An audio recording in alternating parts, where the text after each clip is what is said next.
नमस्कार दोस्तों, good morning. Video बहुत डिले हो गया वीडियो बनाने में। वीडियो डिले होने के कारण ये है कि कुछ फिक्सेस था चैनल में, तो ये चल रहा था, तो इसलिए वीडियो डिले हो रहा है और उसके लिए मैं माफ़ी चाहता हूँ। तो आज की सेशन शुरू होने से ये मैं माफ़ी चाहता हूँ आपसे। ठीक है, तो चलिए आगे बढ़ते हैं।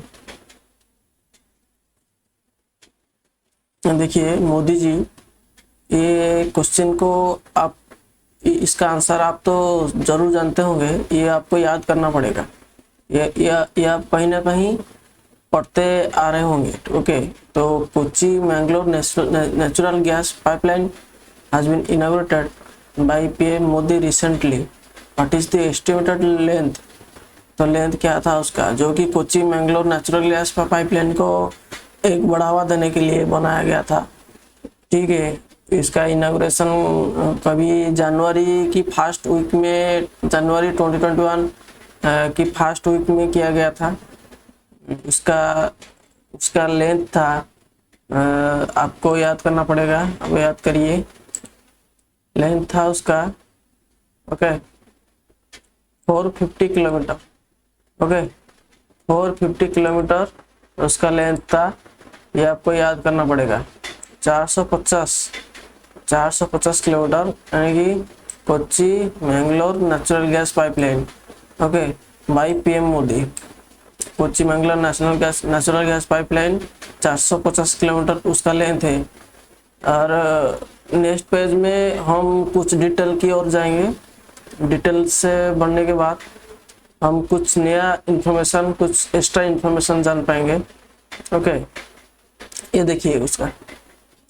Prime Minister Narendra Modi on Tuesday said that as part of efforts to making India a natural gas based economy, 10,000 more CNG का फुल फॉर्म होता है compressed natural gas, okay, compressed natural gas, CNG, okay, compressed natural gas stations would be opened and several lakh PNG piped natural gas, okay, household connection given in the coming days। तो कोच्चि मैंगलोर में जो house hold होते हैं उन तक PNG और CNG पहुंचाने में ये बड़ी मदद करेगी। ओके, तो ये आप देखेंगे कि PM Modi said the facility was part of his government's one nation one gas grid। Okay, इसका ये है one nation one gas grid. One nation one gas grid के ये पॉलिसी के अंडर ये आता है। Okay, one nation one gas grid. The plan was, इसका मेन मुद्दा ये है, the plan was to increase the share natural gas in the energy sector from present 6% to 15%। तो 6% में 6% से 15% तक ये इसको बढ़ाया जाएगा। ये उसका मेन एम है बाई 2030। ओके, 2030 तक ये 6% को बढ़ा के 15% किया जाएगा। ये उसका मेन एम है।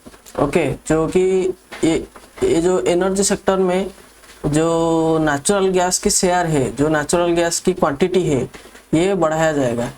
ओके, इसलिए मोदी जी ने नेचुरल गैस पाइपलाइन, जो Kochi Mangalore natural gas pipeline जिसका लेंथ है 450 किलोमीटर, ये इनॉग्रेशन किया गया है।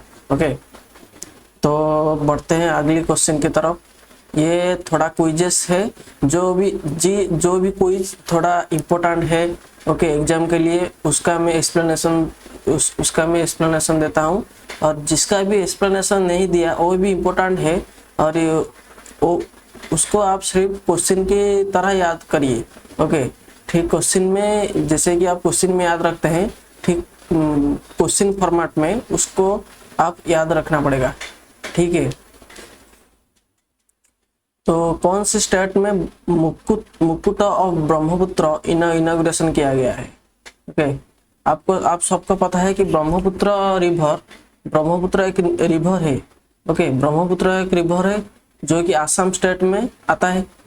ओके, ब्रह्मपुत्र एक रिवर है जो कि आसाम स्टेट में आता है।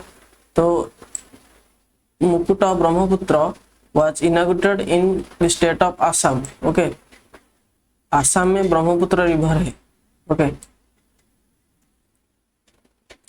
which bank has launched the January 2021 round of consumer confidence survey and inflation expectation survey of households? इसका आंसर हुआ RBI, reserve bank of India, जिसका हेडक्वार्टर है मुंबई और उसका गवर्नर है शक्तिकांत दास जी।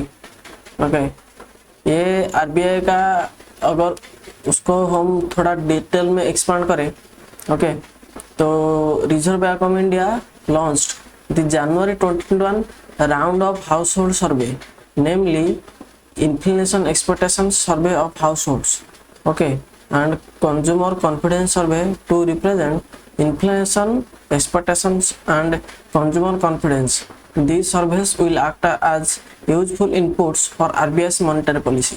ये जो RBI मॉनिटरी पॉलिसी में अनाउंस करता है, repo rate, reverse repo rate, MSF, okay, और SLR, CRR, ये जो RBI उसका मॉनिटरी पॉलिसी में अनाउंस करता है, जो कि बाई मंथली होता है, 2 महीने में एक बार किया जाता है, बाई मंथली होता है वो।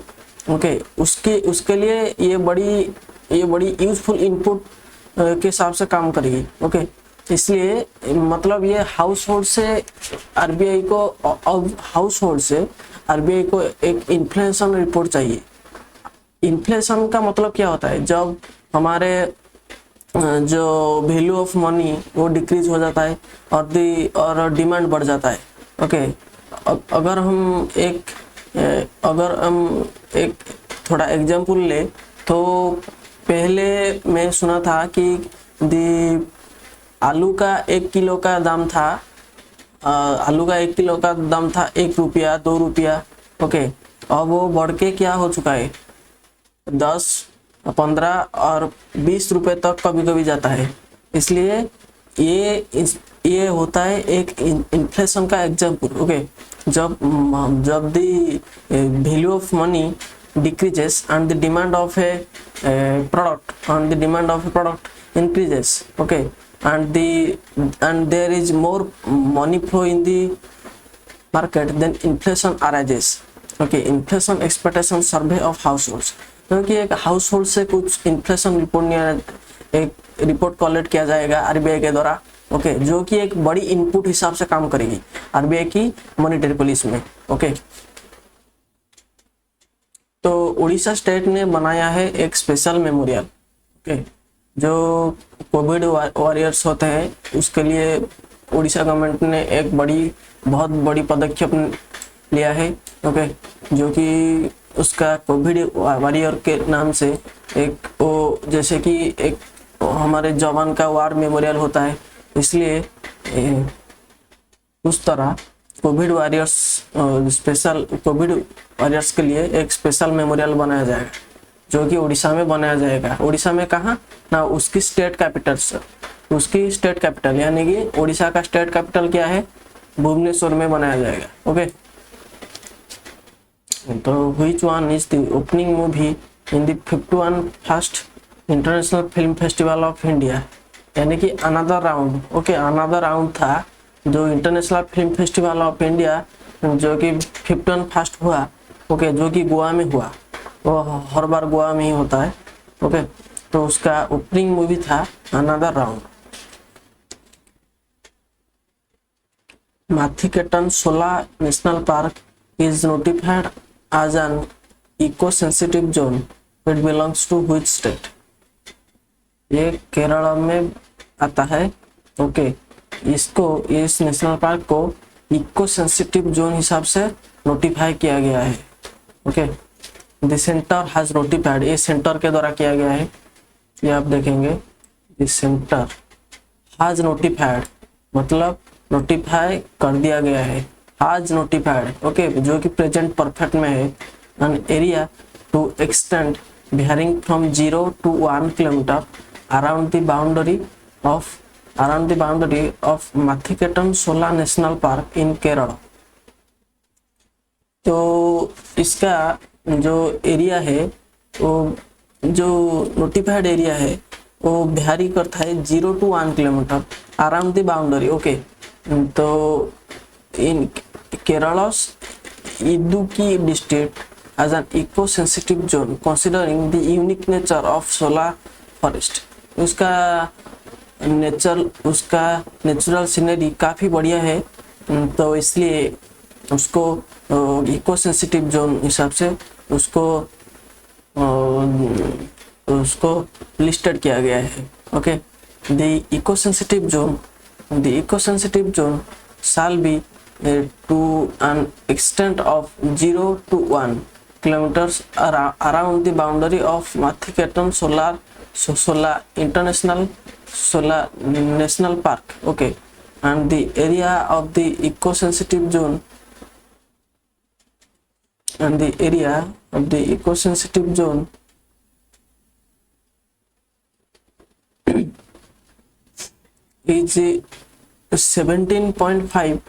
is 17.5 kilometres.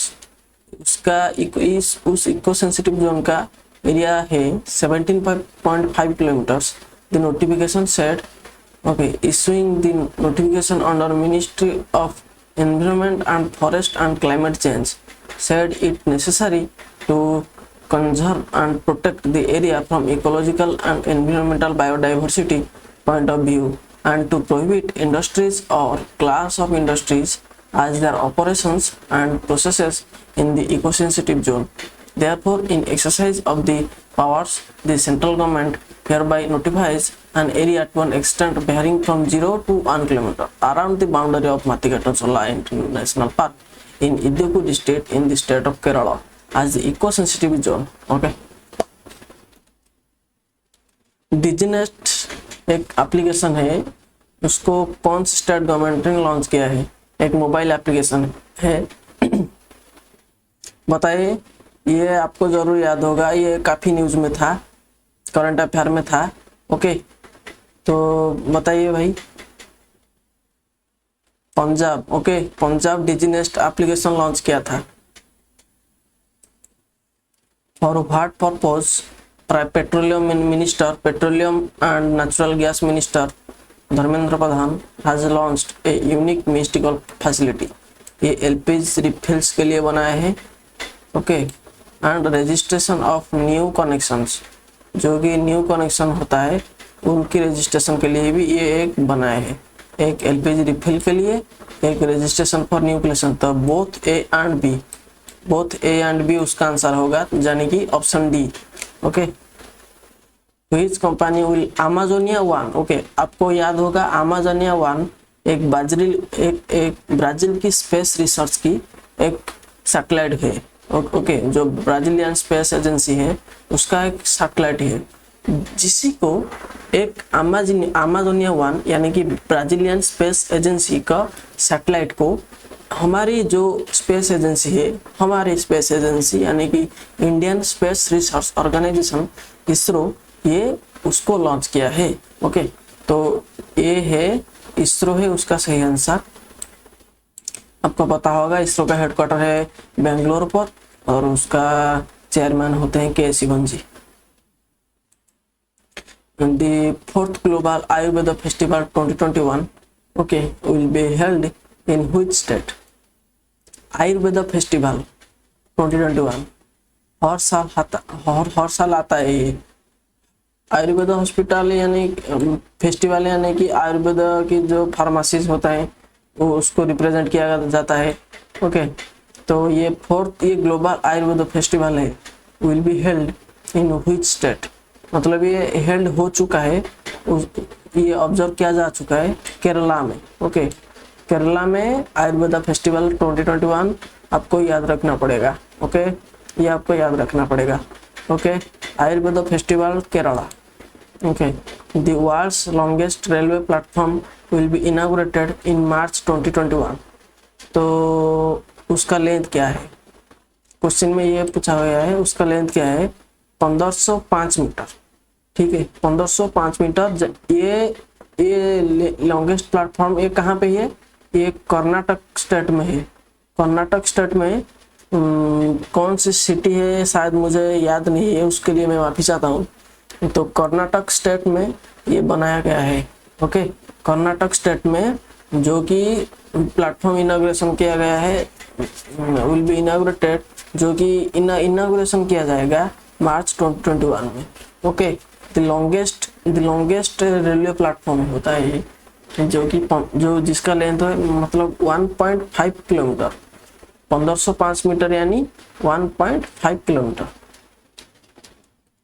Which state government has signed a memorandum of understanding with Netherlands to set up a skill development center for farmers? Uttar Pradesh government ने ओके साइन किया था एक एमओयू जो कि नेदरलैंड के साथ to set up a skill development setup for farmers.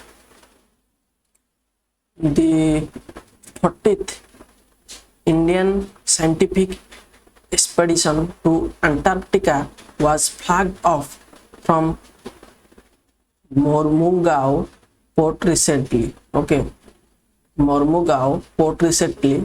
Where is the port located? Mormugao port है Goa union territory में। ओके, गोवा एक यूनियन टेरिटरी होता है, आपको पता होगा, गोवा एक यूनियन टेरिटरी होता है।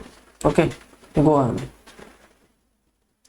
Which state has launched the Launchpad scheme for above 18 years youth coming out of child care institution? जो कि लॉन्चपैड स्कीम होता बनाया गया है। ओके,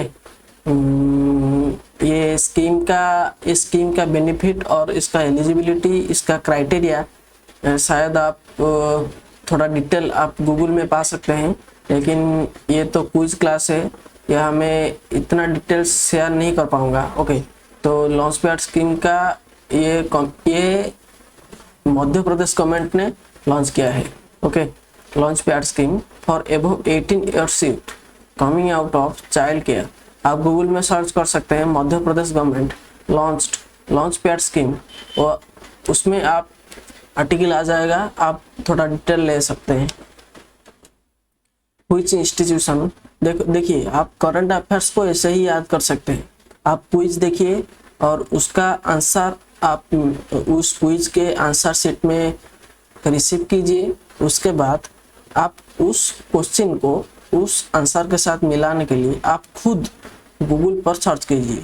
अगर आप गूगल पर सर्च करेंगे ये बात को, तो आप सेल्फ रियलाइजेशन कर सकते हैं। ठीक है, सेल्फ फाइंडिंग कर सकते हैं, जो कि आप खुद ढूंढ के आप वो पा सकते हैं। ये आपके लिए बहुत बेनिफिशियल होगा। ओके, अगर ये देखिए ये क्वेश्चन है, which institution has signed pact worth $105 million for West Bengal inland water transport logistics and spatial development project. Okay, देखिए ये क्वेश्चन है, अगर उस क्वेश्चन को हम आंसर के साथ मिलाकर अगर हम गूगल पे जाएं तो सर्च करेंगे, वहाँ पे आर्टिकल जरूर आ जाएगा। अगर हम उस आर्टिकल को पढ़ते हैं तो ये क्वेश्चन के साथ और भी डिटेल्स और भी कुछ पॉइंट्स हमारे ब्रेन में पूरा छाप जाएगा। इस तरीके से आप करंट अफेयर को पूरा का पूरा काबू में ला सकते हैं। ठीक है, नहीं तो आप कुछ पढ़ेंगे और 5-6 दिन के बाद वो सब कुछ आप भूल जाएंगे। ठीक है, तो उसका आंसर है बताइए, ये आप जरूर पढ़ते होंगे। आंसर है उसका NDP, AIAB, ADB और world bank. Option D world bank. World bank ने साइन किया है $105 million loan, okay, for West Bengal government. Inland water transport मतलब जो रिवर्स हुए उसके ऊपर ट्रांसपोर्ट किया जाएगा, उसके ऊपर पब्लिक ट्रांसपोर्ट किया जाएगा। ओके, उसके लिए, उसको डेवलप करने के लिए वर्ल्ड बैंक ने साइन किया है वेस्ट बंगाल गवर्नमेंट के साथ $105 मिलियन लोन। तो वर्ल्ड बैंक का हेडक्वार्टर आपको तो सब पता है, कहाँ पे बताइए? Washington DC. Okay, Washington DC में वर्ल्ड बैंक का हेडक्वार्टर है। वर्ल्ड बैंक का जो चेयरमैन होते हैं उनका नाम है डेविड मालपास। तो डेविड मालपास चेयरमैन, और वर्ल्ड बैंक का हेडक्वार्टर है वाशिंगटन डीसी पर।